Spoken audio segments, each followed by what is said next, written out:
어느 유대인 어머니가 아이들을 아주 훌륭하게 잘 키웠습니다. 그런데 이 어머니는 많이 공부도 못한 사람이에요. 그런데 아이를 잘 키워서 주변의 사람들이 궁금하게 생각했습니다. 어떻게 해서 그 아이들을 잘 키운 그 이유가 무엇입니까? 그랬더니 이분이 대답하기를 아이들에게 세 가지 강조했습니다. 첫째는 모든 일에 감사해라. 작은 일에도 감사하고 큰 일에도 감사하고 모든 일에 감사해라. 그리고 두 번째는 원망하고 불평하는 사람들하고는 절대 만나지 말아라. 불평하는 친구들은 주변에 만들지 말아라. 만약에 불평하는 친구들이 있으면 그 친구들은 될 일도 안 되니까 너 그런 친구 만나가고 괜히 전염돼서 될 일도 안 되는 친구 만나지 말아라. 세 번째는 너는 꼭 감사를 많이 하는 친구를 만나라 그랬다는 겁니다. 감사를 많이 하는 사람은, 그런 사람은 영의 축복을 받은 사람이에요. 영적으로 축복을 받은 사람 곁에 있으면 얼마나 좋겠습니까? 그래서 이 어머니가 너는 늘 감사해라, 원망하고 불평하는 사람들을 만나지 말아라, 그리고 감사를 많이 하는 사람을 만나라, 이렇게 아이들에게 교육시켰더니 아이들이 잘 됐더라, 이런 말씀입니다. 우리 생활 속에 이 감사가 이 모양 저 모양으로 묻어 있었으면 좋겠어요. 다 같이 아멘. 음식에는요 소금이 들어갑니다. 요즘에는 너무 짜게 안 먹는다고 괜히 이 소금이 괄시받지만 과거에는요 이 소금이 굉장히 중요했어요. 가난한 사람은 소금을 못 먹었어요. 그래서 전에는 이 귀족들이 음식을 일부러 짜게 먹었습니다. 왜? 우리 집에 소금 많다고. 소금이라고 하는 것은 겉으로 드러나진 않지만은 그 음식 바탕에 다 깔려 있는 겁니다. 마찬가지로 우리 생활 속 근본에 깔려 있는 것이 있다면 그것이 바로 감사하라고 하는 겁니다. 여러분들 감사하며 살아가시기 바랍니다. 우리 옆에 분에게 인사합시다. 감사하면서 합시다. 감사하면 좋다는 걸 아는데 그냥 안 되니까 연습해야 돼요. 제가 몇 년째 감사일기를 하루도 안 빼놓고 쓰고 있어요. 하루에 3가지 이상의 감사일기를 꼭 적습니다. 어느 장로님이 목사님 저도 감사일기 목사님한테 배워서 쓰고 있는데요 너무 좋아요 하면서 이렇게 보여주시더라고요. 처음에 감사일기 쓸 때는요 뭐가 감사할까 하는 생각을 가지게 되었는데요, 감사일기를 쓰면서 몇 년 동안 감사하는 훈련을 내 자신이 하게 되니까 달라지게 보이더라고요.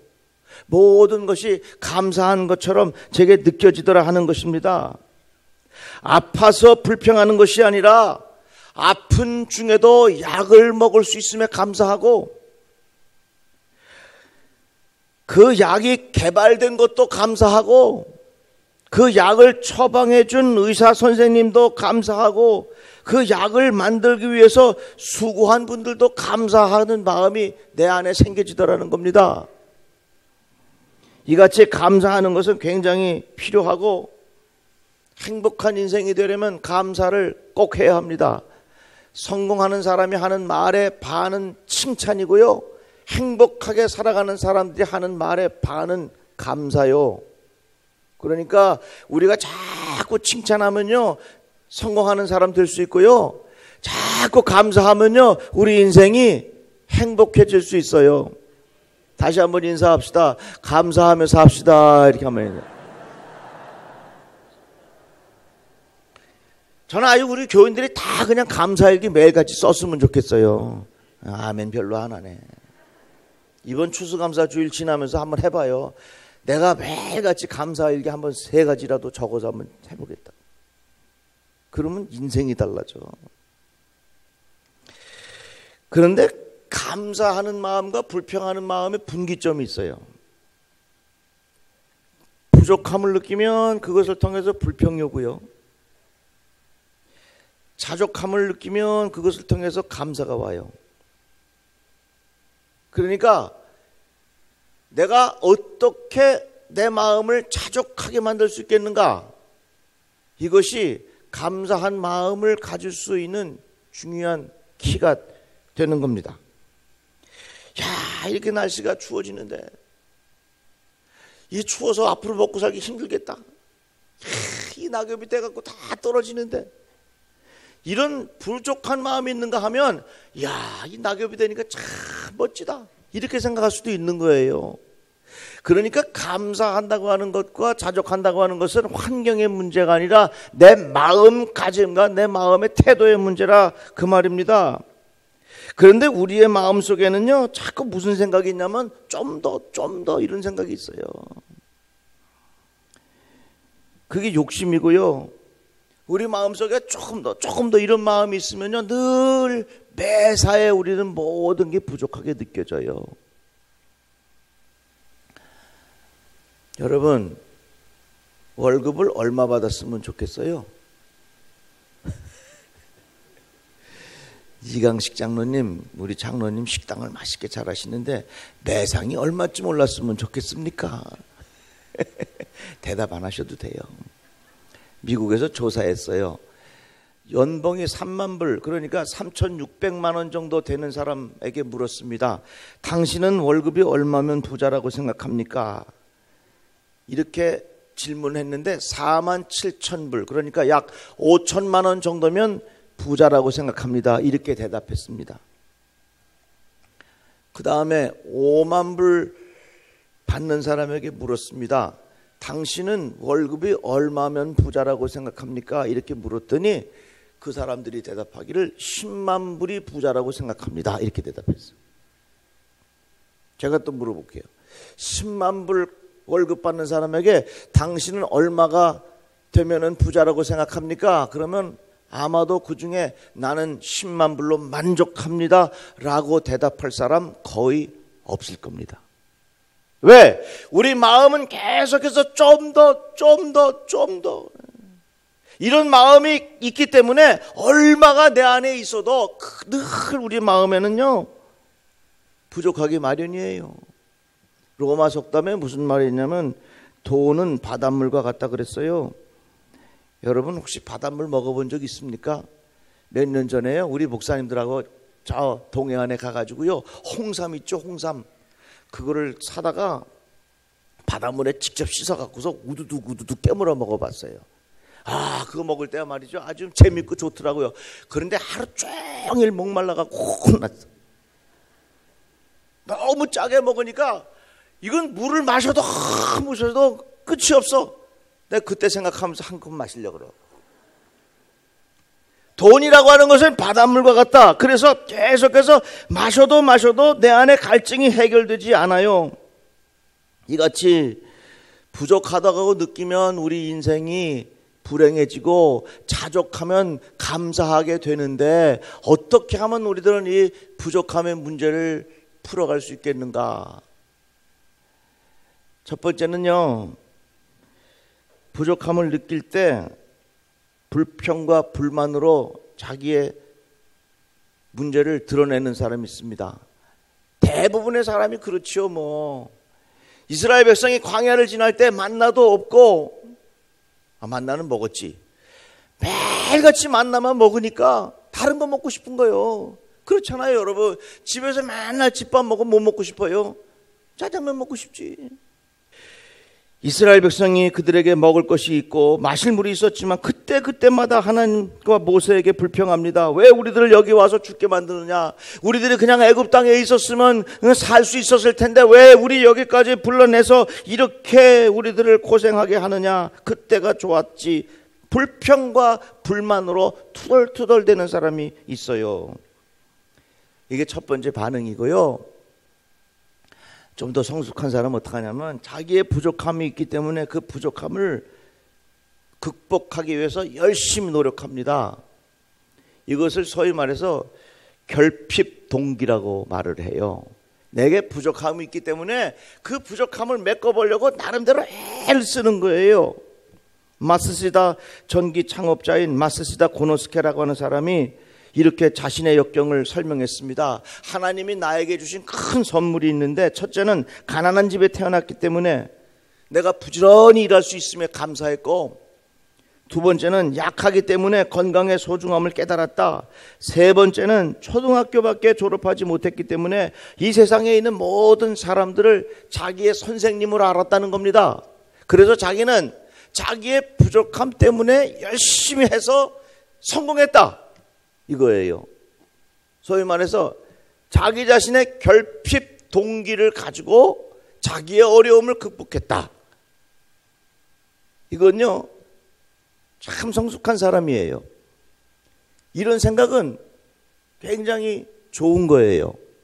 이런 생각은 많이 배워야 할 필요가 있습니다. 그런데 생각해 보세요. 내가 결핍 동기를 가지고 부족한 것이 있어서 내가 열심히 노력해서 최선을 다해서 내가 이루었어. 그러면 그 마음 속에 계속해서 자족함이 생기느냐, 그 말입니다. 내 마음속에 부족함이라고 하는 것은 절대로 극복이 안 돼요. 해결이 안 된다는 것입니다. 왜 그런 줄 아십니까? 하나님께서 각 사람들의 마음속에 영혼을 사모하는 마음 주셨어요.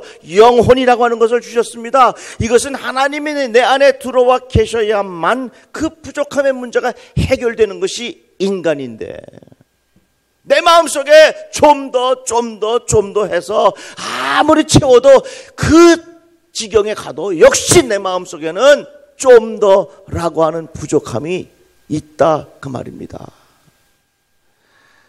여러분, 가끔 보면요, 사회에서 성공한 사람들이 아주 엽기적인 행동을 통해서 사람들에게 충격을 주는 경우가 있습니다. 아니, 저렇게 인기를 누리는 사람들이 왜 마약 같은 걸 하고 해서 왜 저렇게 충격을 주는가? 잘 생각해 보세요. 왜 그런 줄 아십니까? 나름대로는 자기의 부족함을 메꾸기 위해서 열심히 해.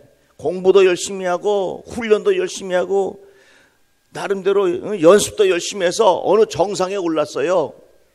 정상에 올라가지고서 모든 것을 내가 다 가졌는데 그 마음속에 끊임없이 좀 더라는 생각이 있는 겁니다. 세 번째로 우리의 부족함은 어떻게 해결해야 하는가? 그것이 바로 하나님과의 관계를 통해서 해결하는 거예요. 오늘 본문 말씀해 보니까 여호와는 나의 목자시니 내게 부족함이 없으리로다 그랬어요. 한번 따라해 봅시다. 여호와는 나의 목자시니 내게 부족함이 없으리로다. 다 같이 아멘. 우리의 부족함은 갖고 싶은 것을 가졌다고 해서 해결되는 거 아니고요. 우리의 부족함은 내가 이루고 싶은 것 다 이루었다고 해서 해결되는 것이 아닙니다. 제가 어제부터 해피어라는 책을 읽는데 그 해피어라는 책은 하버드 대학교에서 행복하게 관한 내용이에요. 해피어라고 하는 말은 무슨 말이냐? 좀 더 행복하게, 이런 말이에요. 근데 그 책에 보면 그런 내용 나와요. 어떤 사람이 스쿼시 있죠, 운동하는 거. 그걸 열심히 해가지고서 자기가 1등 하려고 훈련도 많이 했어요. 먹고 싶은 것도 안 먹고 자기 절제 철저히 하고 말이죠. 살도 쫙 빼고 해가지고 아주 운동 연습을 열심히 해서 그 대회 나가서 1등을 했어요. 얼마나 기분이 좋은지 모르죠. 그래갖고서 1등 하자마자 그 사람이 뭘 했냐면요, 햄버거 집에 가가지고 햄버거를 4개나 시켜 먹었대. 그래서 배가 부른 다음에 이제 숙소에 들어와서 다 누웠는데 무슨 생각이 딱 드냐면, 야, 내가 이러려고 지난 5년 동안 죽기 살기로 왔는가?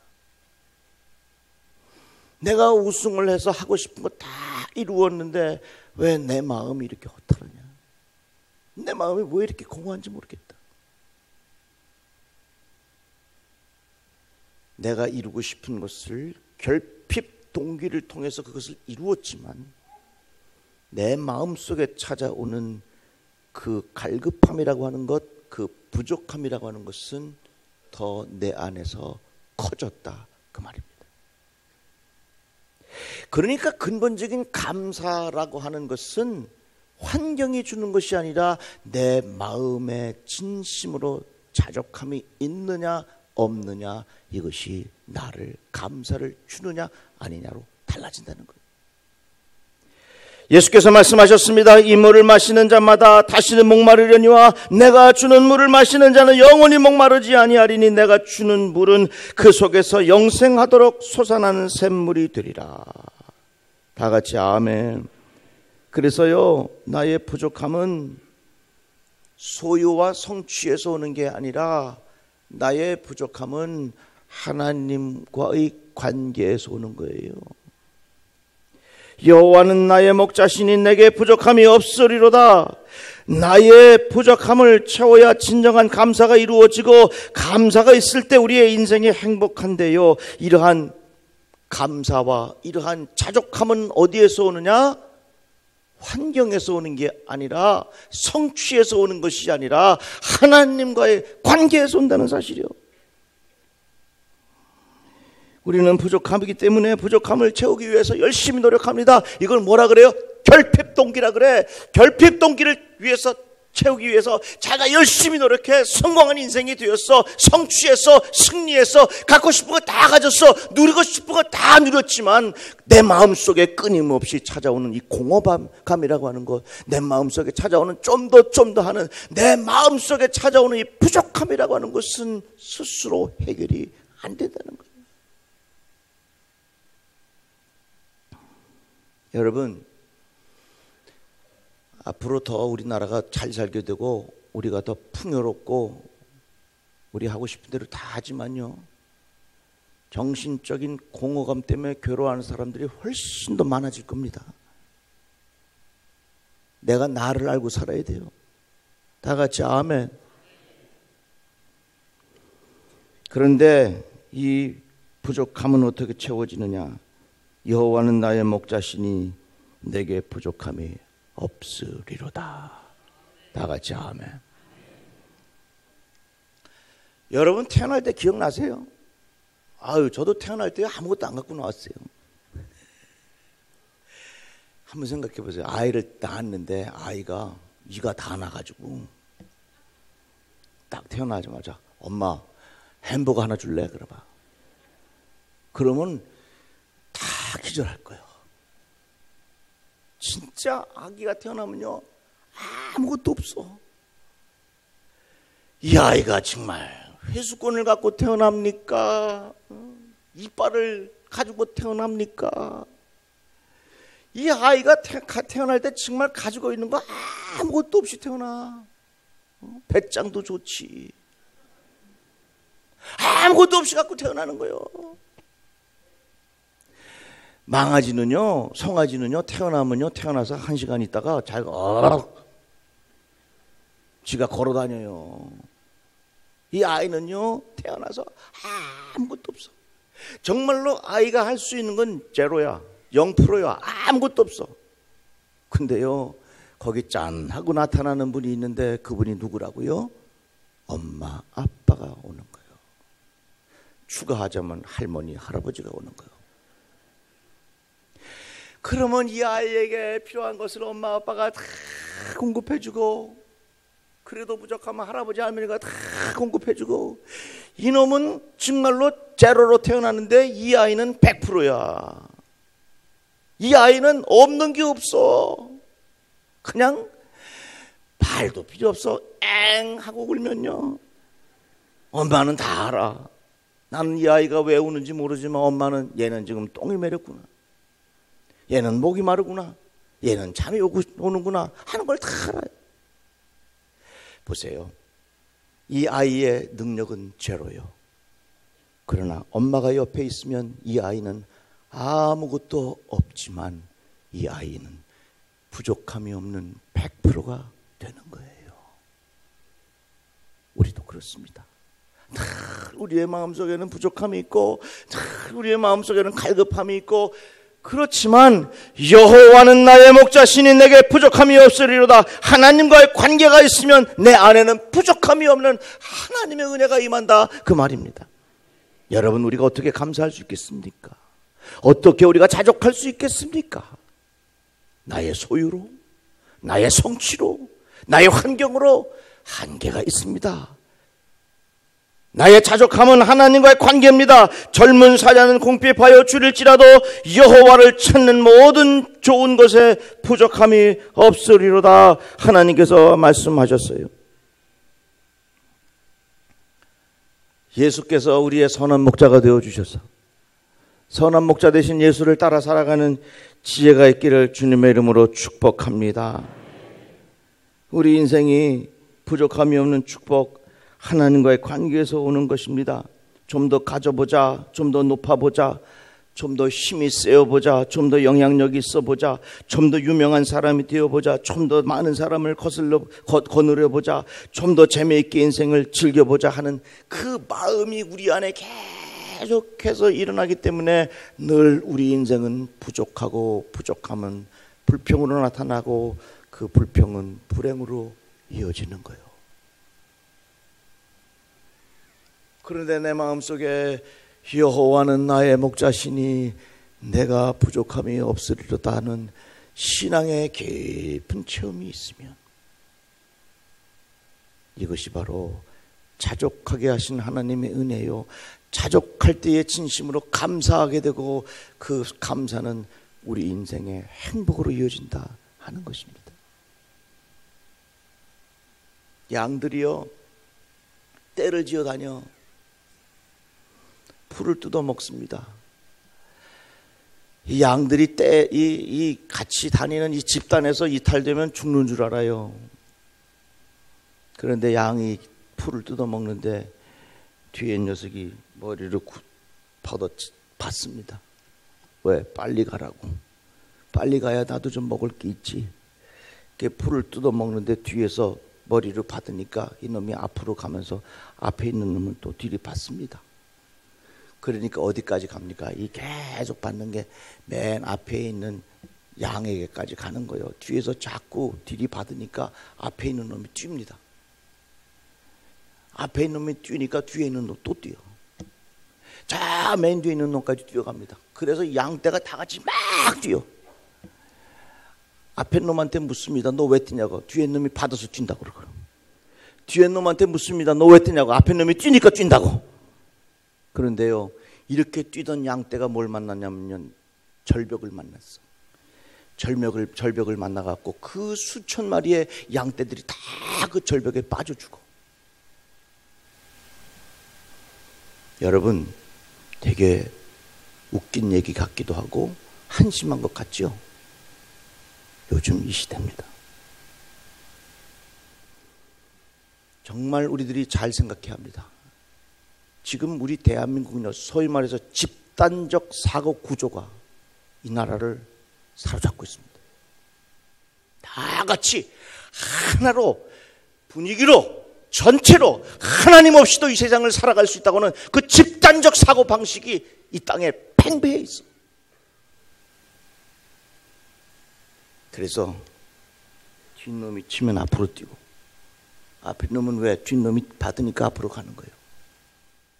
내가 죽는 줄도 모르고 같이 다 같이 하나님을 떠나서 내 마음대로 살아가는 방향으로 이 세대가 흘러가고 있다, 그 말이에요. 여러분, 뒤에서 민다고 그냥 가지 마세요. 한 번쯤 기도해 보세요. 한 번쯤 생각해 보세요. 흘러가는 물에 생각 없이 끌려다니지 마세요. 죽은 물고기는 물이 가는 대로 떠내려가지만 살아있는 물고기는 거슬러서 올라갑니다. 지금 우리는 풍성하지만 오히려 정신적으로 더 황폐한 세상에서 살아갑니다. 왜 그런지 아셨을 겁니다. 내 인생의 참된 감사와 행복은 어디서부터 오느냐? 하나님과의 관계요. 아이가 아무것도 없었지만 엄마하고의 관계 때문에 이 아이에게 다 있는 것처럼 여호와는 나의 목자시니 내게 부족함이 없으리로다. 이런 은혜가 우리 모든 성도들에게 임하기를 주의 이름으로 축복합니다.